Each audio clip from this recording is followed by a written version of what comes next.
தமிழ் சொந்தங்களுக்கும் தமிழர்களுக்கும் இந்தியா மற்றும் தமிழ்நாட்டில் இருக்கின்ற ஆன்மீக தர்ம சிந்தனையுடைய பண்பாடும் கலாச்சாரமும் நம்மளுடைய பாரம்பரியமும் பின்பற்றக்கூடிய தமிழ் குடும்பங்களுக்கும் எம்மதமும் சம்மதம் என்று இயங்கக்கூடிய இருக்கக்கூடிய செயல்படக்கூடிய அன்னை சித்தரின் மெய்யான மெய்யன்பர்கள் சகல ஜீவராசிகளும் இன்புற்று வாழ வேண்டும் என்று அன்னை சித்தரின் வழியில் வாழ்ந்து கொண்டிருக்கின்ற செயல்பட்டு கொண்டிருக்கின்ற தர்ம பணிகளை செய்து கொண்டிருக்கின்ற அன்னை சித்தரின் மெய்யன்பர்களுக்கும் குடும்பங்களுக்கும் இந்த இனிய நாளில் நாம் இந்த சிறப்பு நேர்காணலை அன்னை சித்தருடைய துணைவியார் மாதாஜி அவர்களுடைய இந்த நேர்காணலை நாம் செய்ய இருக்கின்றோம்.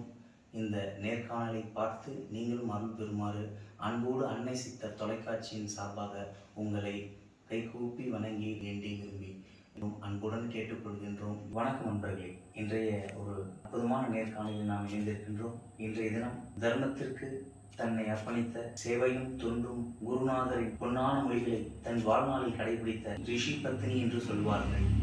அந்த பாரம்பரிய வழிமுறையில் வந்த அன்னை சித்தரின் ஸ்ரீ ராஜ்குமார் குருஜி சச்சிதானந்த சத்குருநாதர் அவருடைய உறுதுணையாக சிவசக்தி போல் ஒன்றாக இருந்து அந்த தர்ம தொண்டுகளை அவருடன் இருந்து மலை பயணங்கள், திருக்கோயில் திருப்பணிகள், கோயில் கும்பாபிஷேகங்கள், அன்னதானங்கள், தர்ம சேவைகள் என்று அவரோடு இருந்து பல அற்புத சாதனைகளையும் அற்புத குருவர்களும் திருவர்களும் பரிபூர்ணமாக நிறைய பெற்ற தர்ம அன்னை அம்மா ரோகிணி மாதாஜி அவர்களை இன்று நாம் நேர்காணலும் இந்த அன்னை சித்தர் உடன் பிரபலங்களின் அனுபவங்களை பகிரக்கூடிய இந்த சிறப்பு நிகழ்ச்சியை நாம் இன்று உங்களுக்கு வழங்க இருக்கின்றோம். இதை பார்க்கின்ற அனைத்து மெய்யன்பர்களுக்கும் உலகம் முழுவதும் வாழும் தமிழர்களுக்கும் எல்லா நலங்களும் வளங்களும் நிறைந்திட எல்லாம் உள்ள குருவர்களையும் திருவர்களையும் நாங்கள் அன்போடு பிரார்த்தனை செய்து உலகம் முழுவதும் பரவியிருக்கக்கூடிய சித்தர்கள், ரிஷிகள், மகான்கள், யோகிகள், தவசிகள், ஞானிகள் என்று நமக்கு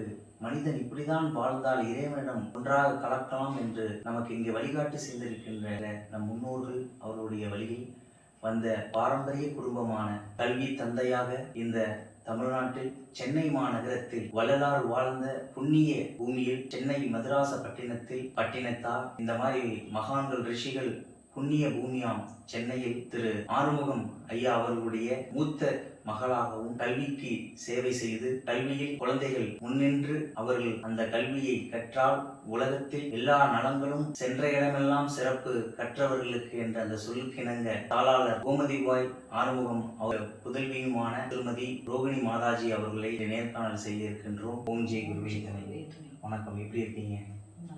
நலம் மகிழ்ச்சி. உங்களுக்கு அன்னை சித்தர் ராஜ்குமார் குருஜி அவர்களுடன் இந்த வாழ்க்கை பயணம் தொடங்கியதை பற்றியும் உங்களுடைய தர்ம பணிகள், இந்த சேவைகள், தொண்டுகள் இந்த சமுதாயத்துக்கும் இந்த நாட்டு மக்களுக்கும் உலகம் நலம் பெற வேண்டி நீங்கள் செய்கின்ற பிரார்த்தனைகள் பற்றியும் எங்களுடைய அன்னை சித்தர் தொலைக்காட்சி நேயர்களுக்கு உங்களுடைய வாழ்க்கை அனுபவங்களை அன்னை சித்தருடன் ஏற்பட்டதை குருஜியுடன் ஏற்பட்ட அனுபவத்தை பகிர்ந்து கொள்ளுங்கள் மாதாஜி. என்னுடைய அனுபவம் என்பது அன்னை சித்தர் திரு ராஜகுமார் சுவாமிகள் போது பிரம்மரிஷி மலையில் ஆசிரமம் அமைத்து தன்னுடைய தர்ம பணிகளை சிறப்பாக செய்து வந்தார். அவருடனான என்னுடைய வாழ்க்கை பயணம் சென்னையிலிருந்து தொடங்கியது. சென்னையில் கல்வி குடும்பத்தை சேர்ந்த நாங்கள் மாதம் சமயபுரம் மாரியம்மன் கோயிலுக்கு வருவது வழக்கம். அப்படி வரும்போது இங்கே பெரம்பலூரில் பாகபுஜிண்டர் சித்தரை பற்றி கேள்விப்பட்டு அவருடைய இடத்திற்கு நாங்கள் பூஜை செய்வதற்காக இங்கே 51 நாட்கள் கோபூஜை நடக்கும் என்று கூறினார்கள். என்னுடைய பெரியம்மாவிற்கு தீராத கால்வலி தலைவலியும் இருந்தது. இங்கே சஞ்சீவி மூலிகைகள் கொண்டு தைலம் செய்து தருவதாக கூறினார்கள். அதை வாங்குவதற்காகவும் 51 நாள் கோமாதா பூஜை நடக்கிறது என்பது சிறப்பான விஷயம் என்பதை கேள்விப்பட்டு முதலில் நாங்கள் இங்கே வந்தோம். அந்த பூஜையில் வந்து கலந்து கொண்டதால் அவருடைய சிலர்களில் ஒருவரான அன்னை சித்தர் அவர்களை சந்திக்கும் வாய்ப்பு கிட்டியது. அவருடைய சிறந்த தர்ம பணிகளும் அவருடைய மலை பயணங்கள் அவருடைய சித்தர்களுடனான அனுபவங்களை எல்லாம் கேள்விப்பட்டு மிகவும் ஈர்க்கப்பட்டு அவருடைய வாழ்க்கை துணையாக நான் அவரை கரம் பிடித்தேன். நாங்கள் பெரம்பலூர் மாவட்டம் பிரம்மரிஷி மலை அடிவாரத்தில் சிவன் சித்தர் ஆலயம் அமைத்து அங்கே தினந்தோறும் 365 நாட்களும் சித்தர்கள் யாக பூஜை நடைபெறுகிறது. தினந்தோறும் மாலையில் அங்கே மலையில் நிறைய ஆஞ்சநேயர்கள் இருக்கிறார்கள். அவர்களுக்கு உணவு வேர்க்கடலை வழங்கப்படுகிறது. அங்கே பைரவர்கள் இருக்கிறார்கள், அவர்களுக்கு பாலன்னம் வழங்கப்படுகிறது. கோஷாலை உள்ளது. அஸ்வ பூஜை செய்வதற்காக குதிரை வளர்க்கப்படுகிறது. அவர்கள் அனைவருக்கும் அங்கே ஜீவகாருண்ய சிந்தனையோடு உணவளித்து பராமரிக்கப்பட்டு வருகிறது. ஆலயத்தை பொறுத்தவரை அங்கே செவ்வாய் வெள்ளிதோறும் கோமாதா பூஜை நடைபெறுகிறது. அமாவாசை பௌர்ணமியில் பிரம்மரிஷி மலை மீது சித்தர்கள் யாகமும் மலை அடிவாரத்தில் சித்தர்கள் யாகமும் தினந்தோறும் நடைபெற்று வருகிறது.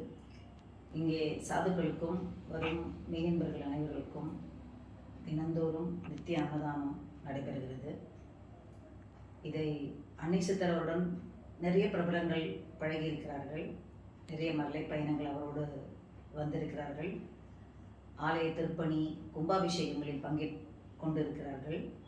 அவர்களும் எங்களுடைய இந்த தொலைக்காட்சிக்கு அவர்களுடைய அனுபவங்களை பகிர்ந்து கொள்வது மெய்யன்பர்கள் அனைவருக்கும் அன்னை சித்தர் அவர்களுடைய அருளை பக்தர்களும் இங்கே வரும் அன்பர்களும் அனைவரும் பெற்று உடல் நலத்தோடு தொழில் மேன்மை பெற்று அவர்களுடைய தோஷங்கள் நிவர்த்தியாகி அவர்கள் வாழ்வில் சகல சௌபாகியங்களும் பெற்று நல்வாழ்வு வாழ அவர்களுக்கு அருளும் பொருளும் கிடைக்கும். ஓம் ஜெய் குருவே துணை. ஓம் ஜெய் குருவே துணை. ஓம் ஜெய் குருவே துணை. எல்லாவரும் இன்புற்று வாழ்க. அன்பே அருட்பெருஞ்சோதி, தயவே தனிப்பெருங்கருணை. அனைவருக்கும் இனிய அருள் நிறைந்த குருவருளும் திருவருளும் நிறைந்த வணக்கம். நன்றி, வணக்கம்.